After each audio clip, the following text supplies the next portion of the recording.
করে ডাকছিস রে? তোমাকে দাইমা বলে না? ওরে আটকুড়ির ব্যাটা, কেন অন্য ডাকে ডাকতে পারিস না? আমাকে এই সময় এত রাগ ধরছে, মনে হয় তোর মুখে পা ভরি দি। কি বলে ডাকবো তাহলে? এই আটকুড়ির ব্যাটা, আমি কার না মা ডাকবা? আমি বাউরির মা, আমি বাঘ দিদি, আমি মুচো মানের মা, আমি হাড়ির মা। আবার আমাকে কোনো সময় আমাকে স্বামীও বলে মা। মেয়েটা স্বামী তোমার মা বলে? স্বামী তো মা বলে না। কি করে? আমি ধরে চুলুতে মনে করো ভাত মাত্র আনছি, আর সেই সময় ওই আনারের বিয়ায় দাড়িওয়ালা দিয়েছে তেরে, কই দাইমা? তখন তুই কি বলবি?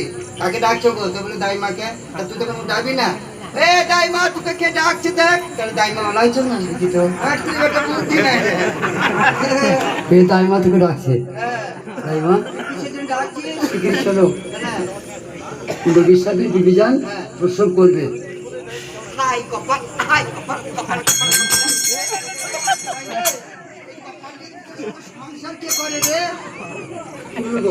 আটকুড়ির বেটা রাজার বউ আর নিমা রাতের বেলায় একা উঠে পিসাব করবে। আর আমার কপাল, বাচ্চা হবে বাচ্চা। আরে আজকে যাওয়া হবে না, কাল বেলা 12টার সময় যাবো। অসুবিধা কিসে?